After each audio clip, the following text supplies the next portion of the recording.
Good evening, नमस्ते सभी को।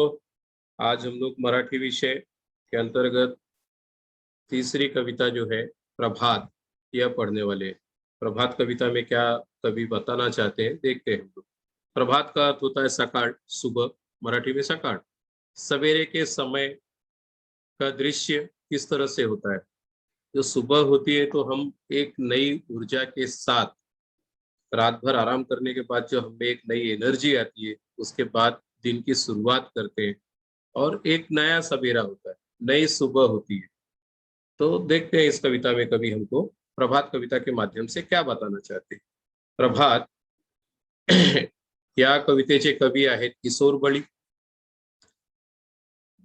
कवी का परिचय है किशोर बळी।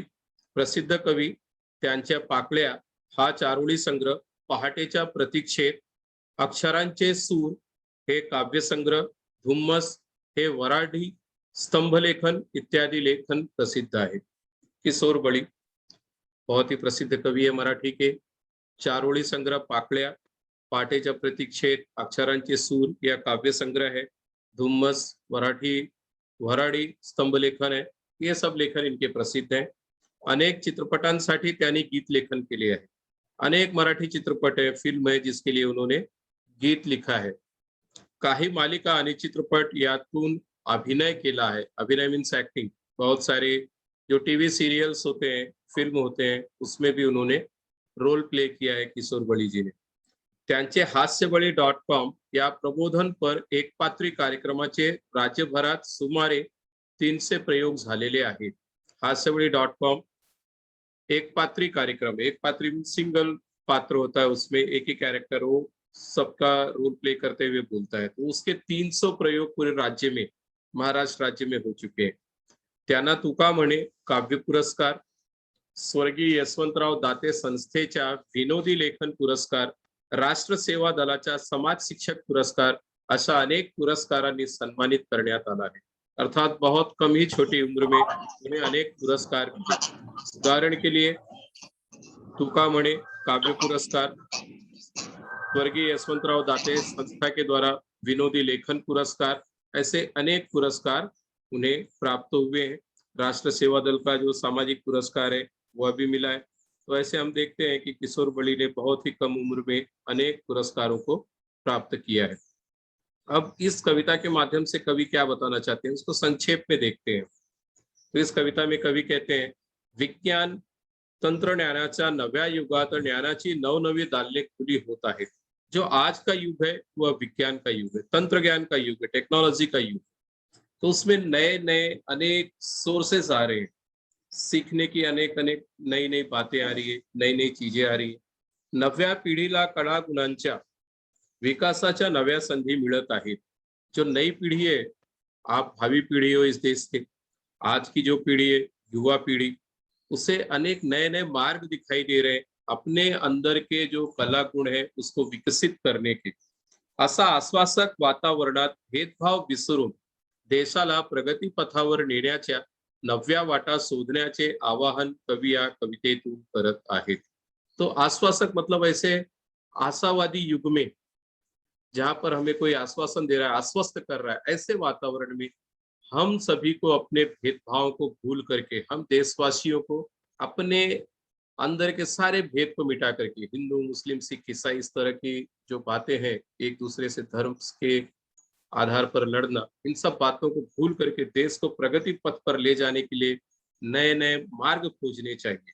ऐसा इस कविता के माध्यम से कवि हम लोगों से आह्वान कर रहे हैं, डिमांड कर रहे हैं एक तरह से। प्रस्तुत कविता किशोर फरवरी 2017 या मासिकातून घेतली आहे। मासिक अर्थात जो प्रत्येक महीने प्रकाशित होती है ऐसी पत्रिका, तो किशोर यह मासिक पत्रिका है। फरवरी 2017 में उनकी यह कविता प्रकाशित हुई थी प्रभात, वहां से ही इस कविता को लेकर के हमारे लिए प्रस्तुत किया गया है हमारी पाठ्य पुस्तक में। तो देखते हैं इसमें क्या है। हे ज्ञानाचे तेज पसरले नव्या युगाच्या नभात, कलागुणांच्या क्षितिजावरती ही प्रतिभेची प्रभात।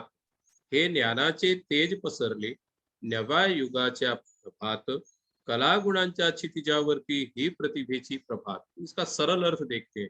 ज्ञान मतलब ज्ञान, नॉलेज। तेज का अर्थ होता है प्रकाश। पसरले मीन्स स्प्रेड होना, फैलना। नव्या युगाच्या, नए युग के, नभ अर्थात आकाश, कला गुणांच्या, जो भी हम लोगों के अंदर कलाएं हैं, अच्छे गुण हैं। क्षितिजावर्ती, क्षितिज का अर्थ होता है जहां पर धरती और आकाश मिलते हुए प्रतीत होते हैं। कभी आप गए होंगे पहाड़ी स्थान पर या समुद्र के किनारे, तो आपने देखा होगा ऐसे लगता है जैसे धरती और आकाश, ऐसे जैसे पहाड़ है तो वहां पर लगेगा जो धरती और आकाश एक जगह मिल रहे हैं। और कहीं समुद्र के किनारे जाएंगे तो धरती, वहां पर चारों तरफ पानी है और ऊपर से आसमान ऐसे लगता है जैसे वहां पर मिला हुआ है। अगर वहां पर सूर्यास्त का समय है तो ऐसा लगेगा जैसे समुद्र में सूरज डूब रहा है। तो ये जो स्थान होता है उसे क्षितिज कहते हैं, जहां पर धरती और आकाश मिलते हुए प्रतीत होते हैं।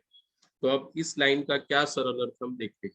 हे ज्ञानाचे तेज पसरले नव्या युगाच्या नभात, कलागुणांच्या क्षितिजावरती ही प्रतिभेची प्रभात।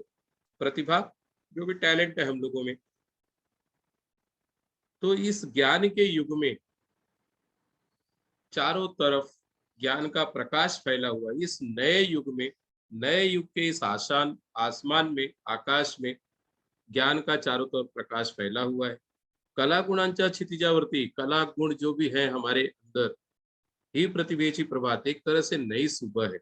इसका मतलब है कि जो हमारे अंदर की प्रतिभा है, उस प्रतिभा को दिखाने के लिए आज हमारे पास अनेक सोर्सेस है, अनेक साधन है। हे ज्ञानाचे तेज पसरले नव्या युगाच्या नभात, नए युग के नए आसमान में इस ज्ञान का चारों तरफ तेज फैला हुआ है, प्रकाश फैला हुआ है। कला गुण के क्षितिज की यह प्रभात है, जैसे सवेरे का समय नए जोश के साथ हम शुरुआत करते हैं प्रत्येक सुबह को, उसी तरह से यह एक नई शुरुआत है इस नई पीढ़ी के लिए। भव्य पटांगण बाग मनोहर, फुला पाखरांचे जग सुंदर, आपुलकीचा सुवास पसरे मना मनातून इथे निरंतर। भव्य पटांगण, भव्य मतलब बहुत बड़ा, विशाल, पटांगण मीन्स आंगन, तो बहुत विशाल आंगन है।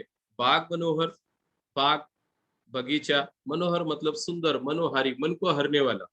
फुला पाखरांचे जग सुंदर, फूल पाखरू म्हणजे पक्षी, फूल पाखरू। फूल पाखरू अगर एक साथ लेते हैं तो उसके लिए तितली शब्द आता है, बटरफ्लाई। और फुला पाखरांचे अर्थात फूल और पाखरू, पाखरू मीन्स पक्षी के लिए यहाँ पर इस्तेमाल किया गया है। आपुलकीचा सुवास पसरे, आपुलकी मीन्स अपनापन, सुवास मीन्स सुगंध, पसरे मीन्स पसरना, फैलना, स्प्रेड होना। मना मनातून इथे निरंतर, निरंतर मीन्स सतत, लगातार, अनवरत। तो इस पंक्तियों में कवि क्या कहना चाहते हैं। भव्य पटांगण बाग मनोहर, बहुत ही विशाल आंगन है, बहुत ही सुंदर बगीचा है, मनोहारी दृश्य है इस बाग का, बगीचे का। यह फूलों और पक्षियों का सुंदर सा जग है। और इस संसार में अपनेपन की सुगंध, सुवास, खुशबू, अपनेपन की सुगंध, अपनेपन की खुशबू चारों तरफ फैल रही है। मना मना तू निरंतर, प्रत्येक मन से, एक मन से दूसरे मन में। अर्थात यह जग बहुत ही सुंदर है। जिस तरह से यहाँ पर दृश्य दिखाया गया है, एक मनोहारी दृश्य है।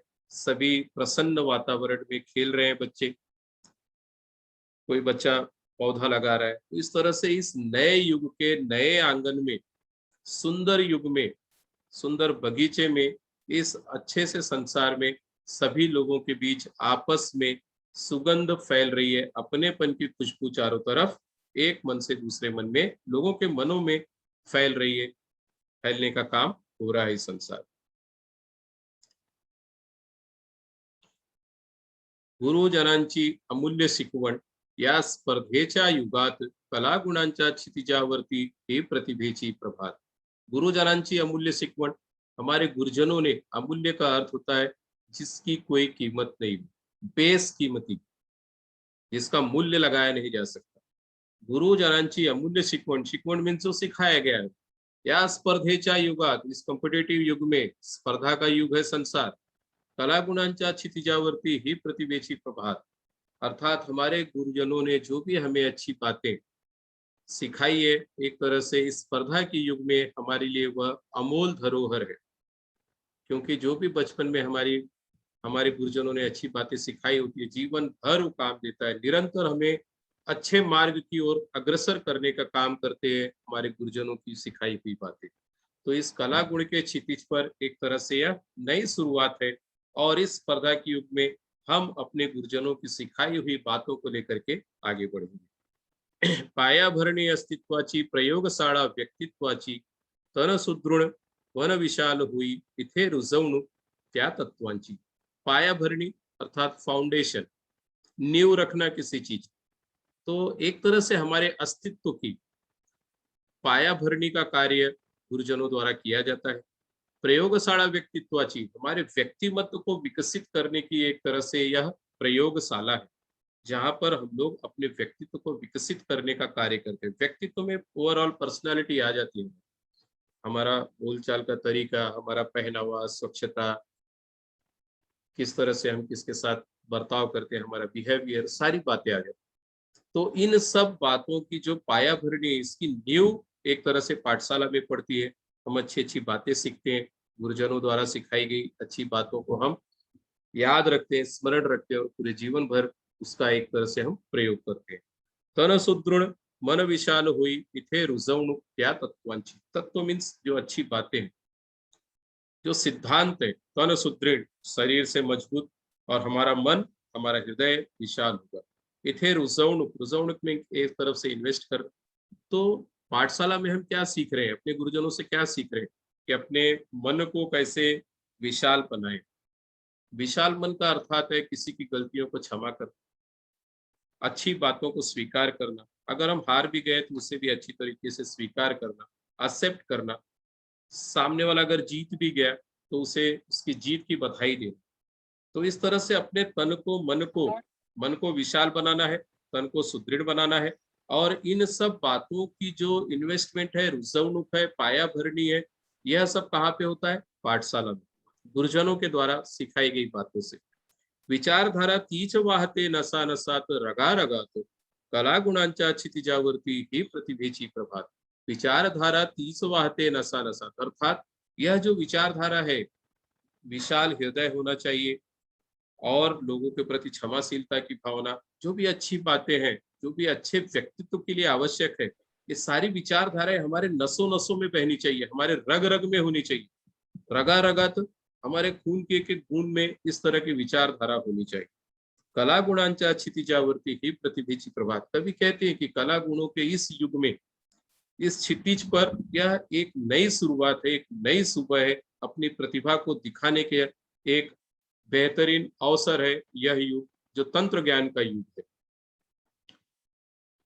नवीन स्वप्ने नवीन आशा ही प्रगतीची नव परिभाषा, परिश्रमाने अभ्यासाने उन्नत बनो आपल्या देशा। नवीन स्वप्ने अर्थात जो यंगस्टर्स है, युवा पीढ़ी है हमारे देश की, नए सपने, नए ड्रीम उनके पास है, नई आशा की किरण है। ही प्रगतीची नव परिभाषा है, यह प्रगति की एक तरह से नई परिभाषा है। परिश्रमाने अभ्यासाने उन्नत बनो आपुल्या देशा। बिना परिश्रम के कोई चीज हम नहीं पा सकते। परिश्रम करेंगे, मेहनत करेंगे, श्रम करेंगे, तभी जाकर के हम अपने लक्ष्य को पा सकते हैं, प्राप्त कर सकते हैं, और उसके लिए निरंतर परिश्रम और अभ्यास की आवश्यकता है। उन्नत बनो आपुल्या देशा, अपने देश को प्रगतिशील बनाना है तो एकजुट होकर के, लगातार मेहनत करके, परिश्रम करके, अभ्यास के माध्यम से ही हम अपने देश को उन्नत बना सकते हैं, एडवांस बना सकते हैं, आगे ले जा सकते हैं। मिटवून सारे भेद चला रे मानवतेच्या युगात, कला गुणांच्या क्षितिजावरती ही प्रतिभेची प्रभात। मिटवून सारे भेद चला रे मानवतेच्या युगात, तो हमको क्या करना है? अपने अंदर के जो सारे भेदभाव हैं, जो ऊंच नीच, छोटा बड़ा, हिंदू मुस्लिम सिख ईसाई, इस तरह की जो धार्मिक बातें हैं, इन सब बातों को मिटा करके, सभी को एकजुट होकर के, इकट्ठा होकर के, सब दुर्भावनाओं को समाप्त करके, इस मानवता ही सबसे बड़ी सिकवन है, इस चीज की सीख है हमारे लिए। इंसानियत सबसे बड़ा धर्म है, इसे मान करके हमें अपने देश को उन्नत बनाने के लिए सभी को एकजुट होकर के कार्य करना चाहिए। कला गुणांच्या क्षितिजावरती ही प्रतिभेची प्रभात। कला गुण के इस क्षितिज पर यह एक तरह से नई शुरुआत है। तो इस कविता के माध्यम से कवि ने कहा कि तंत्र ज्ञान के माध्यम से हम अपने टैलेंट को और ज्यादा उजागर कर सकते हैं। टेक्नोलॉजी का युग है आज, आज हम एक दूसरे के साथ संपर्क में हैं, ऐसी विषम परिस्थिति में अगर अभ्यास कर रहे हैं, पढ़ाई कर रहे हैं, तो उसके पीछे भी यह तंत्र ज्ञान है। आप लोग देखते हो कि हमारे देश की महिलाएं, स्त्रियां हो, लड़कियां हो, पुरुष हो, सभी लोग कंधे से कंधा मिला करके आगे बढ़ रहे हैं। ओलंपिक में भी अगर हम देखें, जो आज स्पर्धाएं चल रही है, तो उसमें भी लोग अपने अपने टैलेंट को लेकर के आ रहे हैं। ऐसा युग है जहां पर हम अपने टैलेंट को दबा करके नहीं रख सकते। दुनिया के सामने लाने के लिए हमारे पास एक बड़ा ही अच्छा सुअवसर है। टेक्नोलॉजी के माध्यम से, तंत्र ज्ञान के माध्यम से ऐसी अनेक चीजें हम न्यूज में भी देखते हैं, समाचार में देखते हैं, यूट्यूब के माध्यम से चैनलों पर भी देखते हैं। तो कभी यहाँ पर यही बताना चाहते हैं कि जो हमारे नए सपने हैं, नई आशा है, अगर उसे पूरा करना है तो हमें क्या करना है? परिश्रम करना है, नियमित अभ्यास करना है। अनेक सोर्सेज हमारे पास है, अनेक चीजें हैं जिसके माध्यम से हम सीख सकते हैं, अच्छी बातें सीख करके इस देश की प्रगति में अपना सहयोग दे सकते हैं। इन सब बातों से और क्या कहा है, मिटून सारे भेद चला रहे। तो हम लोगों ने इस संक्रमण के दौर में देखा कि हर व्यक्ति अपने जाति, धर्म, मजहब, सब चीजों को भूल करके मानवता के नाते एकजुट होकर के एक दूसरे के सहायता करने में जुटे थे। तभी हम ऐसे संक्रमण के दौर से निकल पाए।